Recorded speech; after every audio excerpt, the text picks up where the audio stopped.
Contigo en la distancia estoy.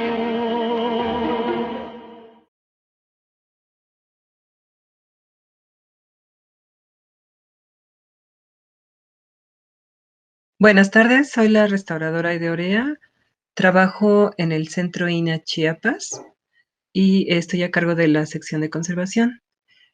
Hoy les voy a platicar de los trabajos que se realizaron en el templo de San Felipe Catepec a partir de los daños que ocurrieron por el sismo de 2017.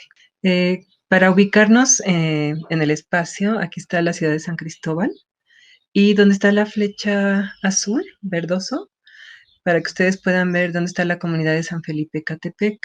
Es un lugar muy cercano, está 15 minutos en una carretera, que es la carretera internacional, la carretera antigua que va hacia Tuxtla Gutiérrez, y realmente está pegado ya a la ciudad, como podemos ver en la siguiente diapositiva. Aquí pueden ver ustedes que ya la mancha urbana de San Cristóbal ya llegó hasta lo que antes era una comunidad un poco alejada de la ciudad de San Cristóbal. Pues todo esto ha crecido y actualmente se encuentra todo muy cerca. Entonces, bueno, es para que ustedes conozcan dónde se encuentra.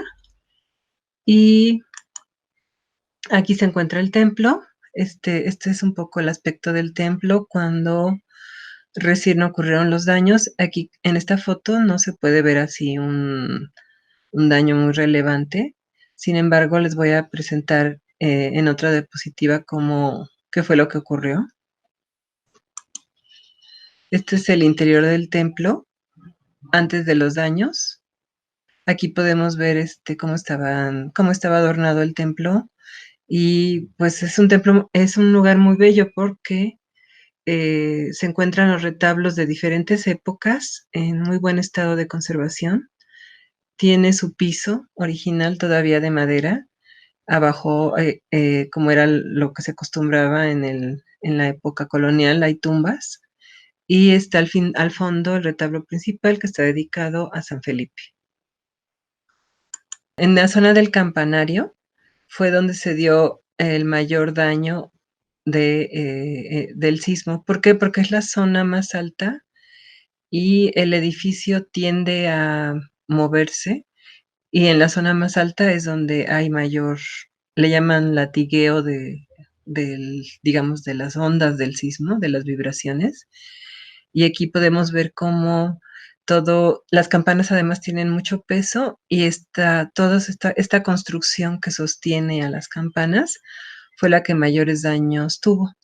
El templo tiene una cubierta de madera, es una estructura antigua que, bueno, se ha ido sustituyendo y estaba cubierta con teja, ahorita vamos a verla, y con el movimiento del sismo todas las tejas se deslizaron y permitieron que entrara agua. Aquí podemos ver ya a detalle en uno de las torres, pequeñas torres que tiene, ya el daño más de cerca. Y les quiero presentar este video donde se puede ver y tuvimos el apoyo de la Universidad de Ciencias y Artes de Chiapas. El arqueólogo Roberto López Bravo nos hizo favor de prestarnos su dron porque pues siempre después de un sismo es peligroso entrar a un templo y acercarse a estas zonas y podemos ver ya de cerca los daños que causó en donde está todo este campanario.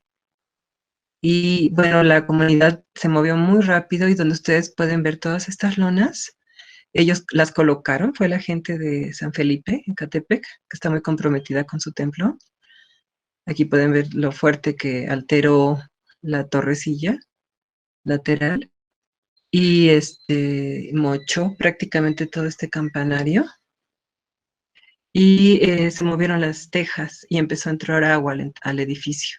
Entonces ellos hicieron lo que pudieron en ese momento, pusieron todas estas lonas.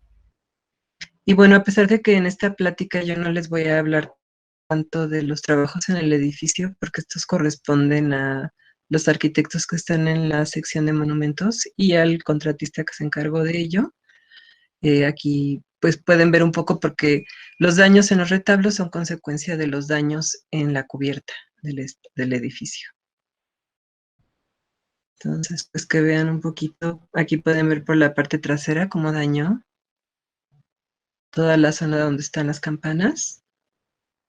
Y bueno, pues sí fue una maravilla contar con el dron de la, del área de arqueología, de la Facultad de Arqueología de la Universidad de Ciencias y Artes de Chiapas. Además contamos ese día con un día no con mucho viento y pudo el dron hacer todo el recorrido. Entonces, pues con ello pudimos ver los daños y pues pasar esta información, porque posteriormente a los sismos tuvimos que hacer una serie de recorridos en cada templo que se dañó en el estado, para determinar los daños, la cuantía de esos daños, a fin de que el Fonden o la aseguradora pudieran tenerlos y después se restaurara. Bueno, aquí vamos a pasar a la siguiente. Aquí pueden ver ya un detalle de esta torre y lo brutal que fue el golpe del sismo y cómo se dañó este elemento. Pues no, les digo, no voy a hablarles mucho de esta parte del trabajo porque corresponde a los arquitectos, pero se tuvo que desmontar completamente y volver a armar. Aquí podemos ver ya al interior algunas grietas, cómo alteraron pegadas de los muros a la cubierta de madera que está al interior del templo, y cómo cómo cayó parte de ese material de los muros hacia los retablos, y además se empezó a filtrar agua, que fue lo más grave. Bueno, pues ya pues pasó bastante tiempo para que este edificio pudiera restaurarse. El seguro que cubre los daños en el Instituto Nacional de Antropología, por una tontería, porque siempre están buscando un poco cómo zafarse de los compromisos, determinó que este edificio no era susceptible de ser asegurado. Ellos decían que era un edificio, porque había un dato en el catálogo sobre una sección que es está pegada al edificio, que se habla de que ya es posterior, siglo XIX-XX, y ellos con ese argumento quisieron zafarse de la restauración, de pagar la restauración de este edificio. Entonces hubo que recurrir a Fonden, que con las autoridades de Fonden entendieron perfectamente que este es un edificio antiguo y se hizo ya con ellos la restauración. Por esto llevó mucho tiempo que se pudiera iniciar. Ya en este momento entran, insisto, contratistas tanto del área de monumentos, arquitectos y restauradores para ver todo lo que son los bienes muebles.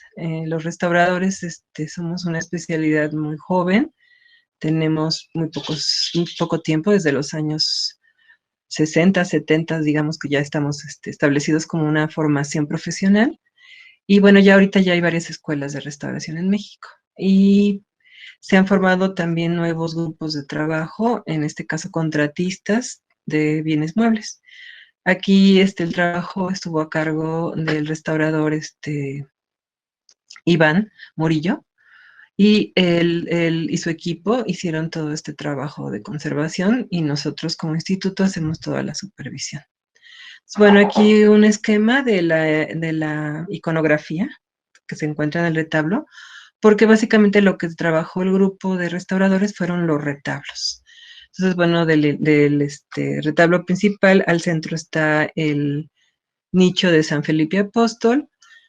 Vamos a ver ahorita el retablo. Están representados las dos órdenes que son, digamos, que trabajaron juntas en Chiapas, que fueron los dominicos y los franciscanos. Este templo lo controlaron básicamente los franciscanos. Y bueno, la Virgen Inmaculada está al tope, el escudo de los franciscanos, los dominicos, y dos santos en la parte inferior, y una imagen de Cristo. Ahorita lo vamos a ver. Aquí está el retablo. También contamos con la posibilidad de hacer un recorrido con dron para que ustedes lo vean. Entonces, aquí pueden ver los santos que estuvimos mencionando, Cristo en un nicho. Arriba en rojo está San Felipe, San Francisco de café, Santo Domingo con su hábito blanco y negro, el escudo de los franciscanos y el escudo de los dominicos y la Virgen de la Inmaculada Concepción. Entonces, este es el retablo. Pues el retablo, los daños que sufrió fue que se desajustó.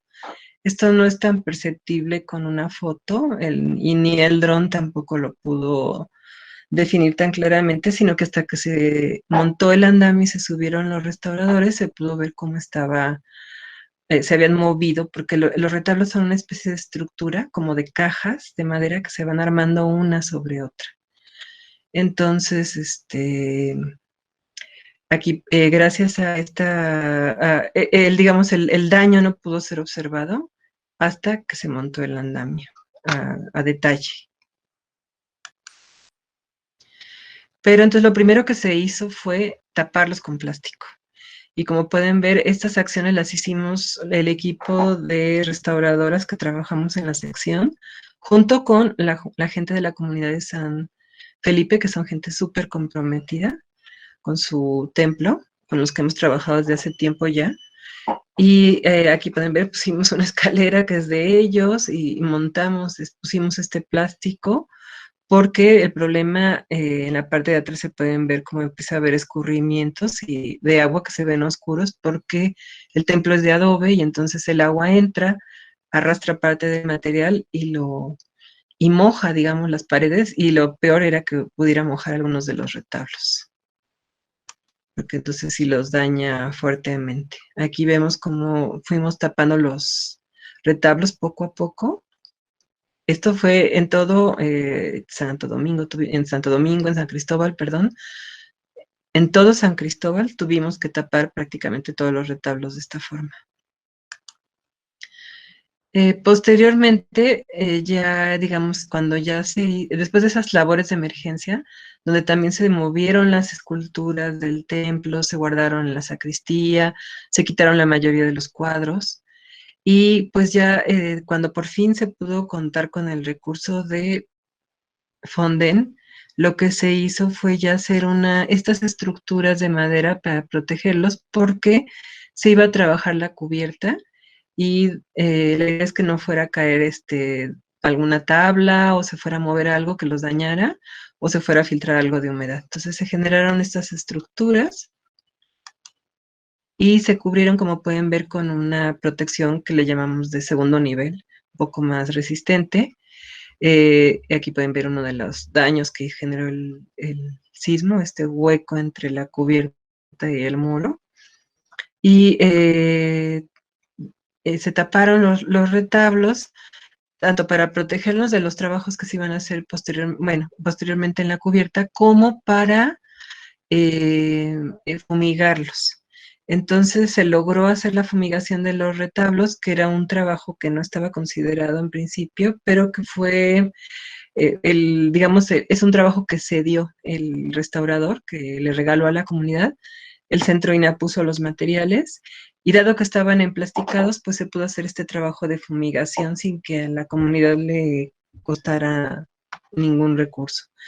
Y esto pues es con la idea de preservarlos a largo plazo.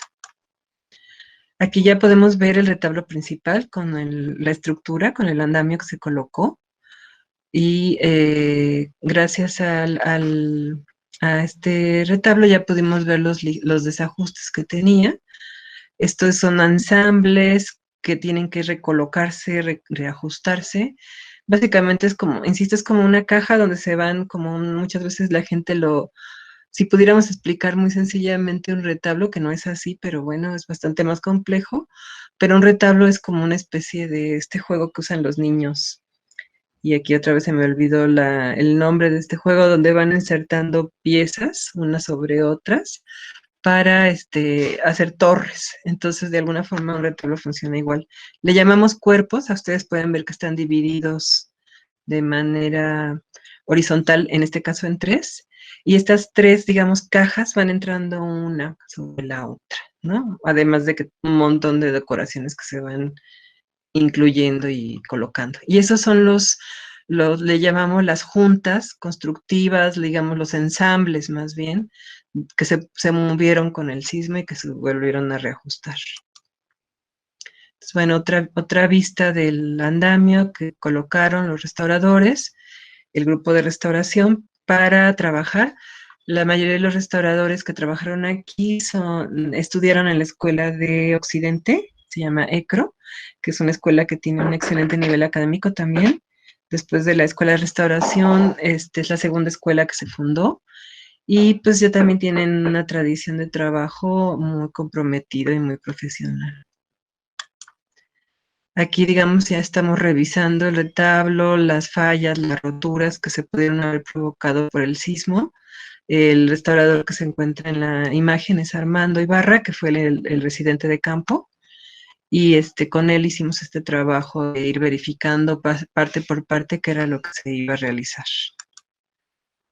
Aquí está Iván, el encargado de este equipo, Ana, González, Tirado, son el equipo que estuvo a cargo. Pues lo que se hizo fue un enorme trabajo de limpieza, el retablo estaba súper sucio y con el movimiento sísmico también lo que pasa en casi todos los retablos es que cayó mucho polvo y tierra de los techos de madera sobre los cuadros, sobre todas estas superficies. Y bueno, era un polvo por todos lados, por atrás, por delante. Y ahorita les voy a platicar ya de la parte de atrás, que fue muy interesante. Aquí está el cuadro de Santo Domingo. Y aquí, en el proceso de limpieza, digamos que se quitó el polvo otra vez. Aquí está la Virgen de la Inmaculada Concepción, que es la parte más alta, ya en proceso de limpieza, como se va retirando, se fueron retirando todas las capas de polvo. Y todas estas juntas, uniones entre el material, la madera que está pintada y dorada, se fueron llenando se llenan, por ejemplo, se hace una pasta con acerrín de madera de pino, en este caso, porque este retablo muy probablemente fue realizado con pino, aunque todavía no tenemos los análisis para identificar la madera con la que se realizó. Y se utiliza un material que se conoce como cola, que es un adhesivo que proviene digamos, los huesos de los animales y las pieles se ponen a hervir, se saca digamos, este adhesivo, queda como una goma chiclosa, y es un material maravilloso porque cuando hay humedad y la madera se hincha, este material también se hincha y cuando se seca se contrae. Entonces trabaja junto con la madera, a diferencia de todos estos pegamentos modernos que existen ahora, y de esa forma no hay contracción y dilatación que se oponga, digamos, este material a él, trabaja igual que la madera, y por eso se utilizan estos materiales antiguos, que eran con los que se hacían los retablos también, y se pegaban los elementos. Aquí pueden ustedes ver columnas, paños labrados, cuadros. Todo esto forma la estructura de un retablo que, digamos, ya describirlo es complejo, porque hay que hablar de cuerpos, de calles se llaman las zonas horizontales, y todo esto que va conformándose y que se va armando, digamos, el gran mueble del retablo. Aquí está el escudo de los franciscanos con todas los estigmas que son digamos, el recordatorio de que Jesús marcó a la orden con los estigmas de Cristo, y entonces esto se representa en su escudo. Una imagen cercana de San Felipe, el santo patrono, que se limpió, como pueden ver se encuentra muy sucia, y fue una limpieza muy suave, básicamente lo que tenía era humo de las veladoras. Otra imagen del escudo de San Francisco, donde podemos ver estas zonas blancas que apreciamos, son todas las zonas donde se resanó. Esta pasta que les comentaba que se hace con cola, con acerrín de madera, y después se cubre con la misma cola con un material que se llama carbonato de calcio, que es como una base de preparación, sobre la que se va a pintar para que se pierdan todas estas zonas dañadas que se perdieron, ¿no? Cuando se golpeó el retablo con el golpe del sismo, digamos. Insisto, todo esto pues solo se pudo apreciar hasta que estuvieron arriba en el andamio. Podemos ver todas las zonas blancas, que son donde los restauradores resanaron todas las pérdidas, donde se había golpeado, donde se dañó, donde se lastimó. Aquí podemos ver en la foto de junto, digamos, estamos viendo el detalle de la mano de San Felipe y el nicho donde se encuentra colocado y cómo aplicaron estos colores verdes, amarillos, que en algunas zonas cubrían el dorado. Lo que esta información, esta observación nos permite entender que el retablo fue intervenido en el pasado. Se colocaron otras capas de pintura para restaurarlo. No sabemos cuándo ocurrió esto. Y se taparon muchas zonas con dorados, que quizás estaban dañadas. Y aquí podemos ver, por ejemplo, en este pequeño hueco que se hizo le llamamos calas, como hay una pintura azul y con rojo que está abajo de esta capa grisácea y que indica que hay una policromía previa a la que se colocó en tonos grises posteriormente. Son pequeñas calas que pues nadie puede llegar realmente a observar desde abajo. Se quedan abiertas, son calas así pequeñitas de 2 por 2 que le dan al restaurador información de esta secuencia de capas pictóricas que normalmente estos elementos tienen y nos dicen que hubo otros momentos donde estuvo pintado de otra forma.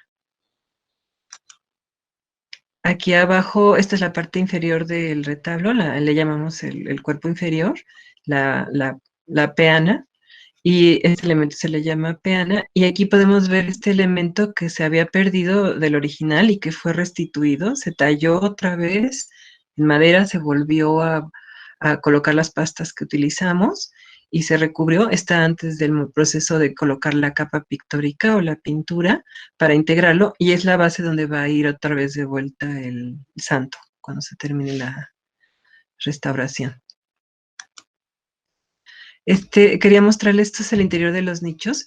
Este trabajo se conoce como marmoleado, son las técnicas que se utilizan. Es una pintura sobre madera, pero que intenta imitar la textura del mármol. Entonces, pues se hace este trabajo con el fin de dar se llaman trampantojos, que es hacerle trampa al ojo, ¿no? Hacer un engaño para que un material muy caro que no es obvio que no podían adquirir, que era el mármol, estuviera representado en este retablo, ¿no? Aquí está la restauradora colocando estas pastas de resane blancas que les comentaba, donde posteriormente se pone el color. Aquí estamos viendo desde abajo otras zonas que fueron resanadas. Algunos de estos elementos que colgaban, que se llaman pinjantes, también fueron vueltos a tallar y a colocar porque algunos se habían perdido con el tiempo. También hablamos mucho con el patronato del templo, con los encargados del templo, las juntas, para platicar sobre el tema de pues la colocación. Ellos ponen muchas cortinas, mantos, etcétera, flores, y algunos de ellos se detenían en estos elementos y hicieron que se perdieran. Entonces, pues, que tener un poco más de cuidado al respecto. Y también hablamos de todos los jarrones que se utilizan para poner flores, de colocarlos más alejados del retablo porque a veces se cae el agua, lo moja, y la humedad es el principal agente de deterioro para estos elementos. Aquí podemos otra vez ver el retablo, la parte inferior, cómo ya se está limpiando toda esta parte, el nicho con su imagen, aquí en la parte de atrás el marmoleado que les había comentado, y ya en el proceso de limpieza todas las zonas con oro, que pues brillan ya, digamos, a partir de que se hace la limpieza y que antes estaban cubiertas con pues el polvo, el humo de las veladoras, en fin. Esta zona que ya está reintegrada, digamos, que ya se colocaron los colores. Y algo muy interesante que ya habíamos visto en la parte inferior hace muchos años y que terminó por confirmarse ahora fue que la parte posterior en la parte de atrás, en el muro donde está sujeto el retablo, esta es la madera que se ve ahí, es donde se ancla el retablo al muro, hay pintura mural. Pensamos que había un retablo pintado, pero al parecer no es así. Solo hay algunos elementos pintados que pues nos hablan de que hubo un momento donde no había recursos, se pintaron cosas, decoraciones en los muros y después cuando ya hubo un poco más de recursos, se construye el retablo. Normalmente estos retablos se mandaban a hacer a Guatemala, porque acuérdense que Chiapas formaba parte de, de la Capitanía de Guatemala, no era parte de la Nueva España, y entonces el contacto y los artesanos que proporcionaban, digamos, la obra escultórica eran normalmente guatemaltecos.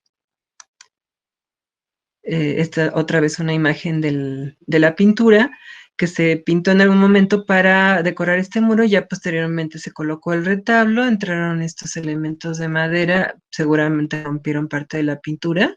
En la parte de abajo hay una pequeña muestra un poquito mejor conservada con más colores y pues quedó oculta detrás del retablo. Y detrás de uno de los cuadros encontramos esto que es un dato muy, muy importante, que nos habla de que se doró el retablo en 1813. Entonces, esto nos da una fecha, solo se habla de que se colocó y se doró. No necesariamente es la época en la que se construyó, pero ya nos da un dato interesante para ubicar el estilo de este retablo, que ya es muy, pues 1813 ya es posterior al movimiento barroco, sin embargo sigue conservando rasgos del barroco, un barroco tardío, y pues se habla de que se doró, o sea que se le dio un mantenimiento, una conservación, digamos, de su época en 1813. Y bueno, pues aquí es otra vez las restauradoras trabajando en el proceso de limpieza, fue bastante lento.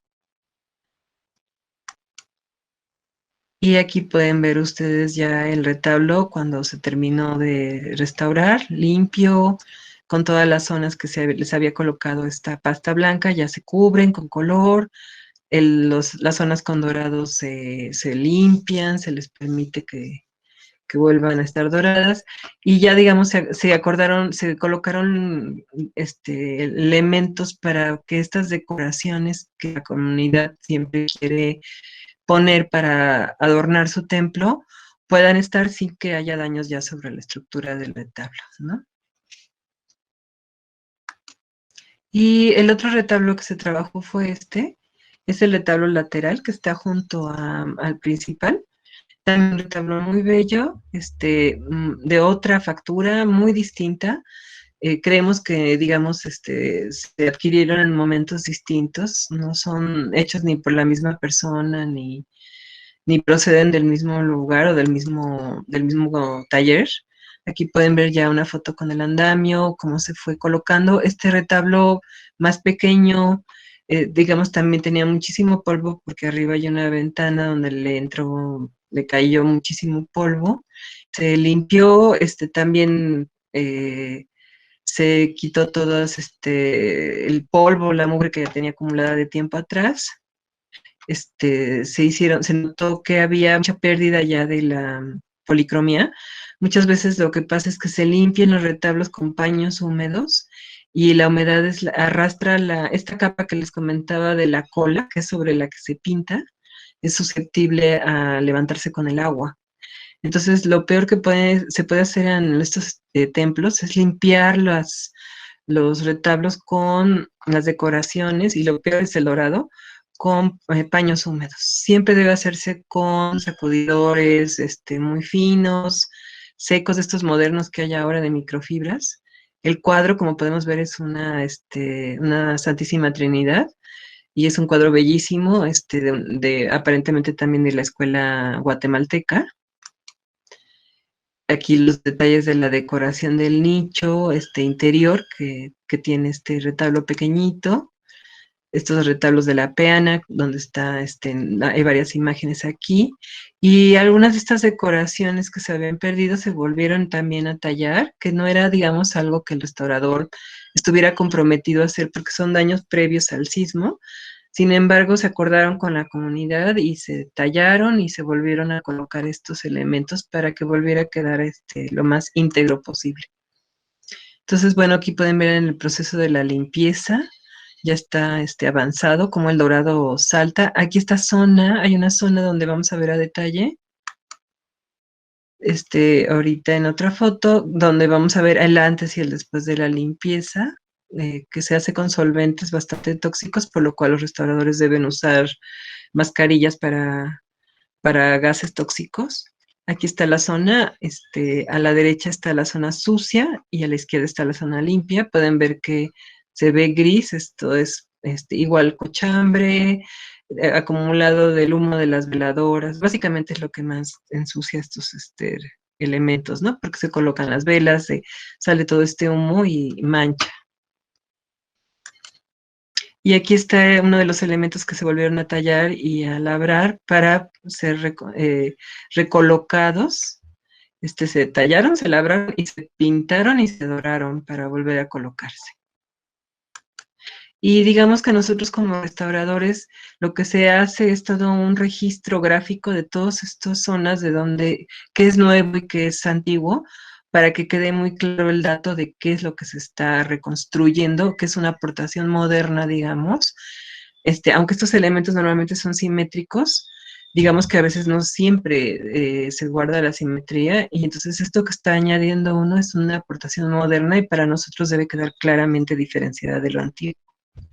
Se le pone en la parte de atrás, colocado en el año de 2000, en este caso 2013, y aquí 2013, perdón, 2019, porque esto se trabajó en 2019. Y aquí podemos ver el retablo ya limpio, después de la limpieza. También esta es una puerta que tenía espejos, que fue una moda también del barroco. Algunos de ellos se habían perdido y se consiguieron espejos antiguos para volverlos a recolocar, ¿no? Y aquí podemos ver ya el templo al final de los trabajos. Como pueden ver ustedes, se reconstruyó la torre totalmente, se tuvo que desarmar, se tuvo que volver a colocar. También se volvió a pintar el templo. Este trabajo también lo coordinamos, el área de conservación y la comunidad, que fue la que lo hizo. Ya lo había hecho antes, ellos aprendieron gracias a la restauradora Nayeli Pacheco, que estuvo alguna vez a cargo de este trabajo de hacer toda la técnica de la pintura lacal, etcétera. Y varias de estas personas del patronato que aprendieron quedaron con este aprendizaje y ellos reprodujeron lo que ya habían aprendido, prácticamente lo hicieron por su cuenta y volvieron a pintar todo el templo con la paleta que encontramos también a través de una serie de cales, que son los colores que originalmente emplearon, que son naranja y rojo. Y pues así quedó el templo. Todavía tiene aquí la barda perimetral que impedía el paso, pero pues esto es cómo se realizó. Y bueno, sí quería para finalizar mencionar que fue un equipo grande de restauradores. Fueron Iván, que estuvo a cargo, Ana, Armando, estaba también Florentino. No tengo una foto de todos ellos, por desgracia, al fin, como grupos sentados bien, participando, pero es un equipo que hizo un gran trabajo. Y al final también se incorporó un estudiante de la ECRO que pretende hacer una tesis sobre esta policromía compleja de la que estuvimos platicando en el retablo, hablar de con qué materiales se utilizaron. Todo esto requiere análisis químicos, etcétera. Y bueno, pues ahorita, por desgracia, con la pandemia, todos los laboratorios de análisis de la UNAM, que es donde ya va a hacer su tesis, están cerrados, pero esperemos que pueda retomar su trabajo en cuanto esta situación termine. Y pues eso sería todo. Muchas gracias.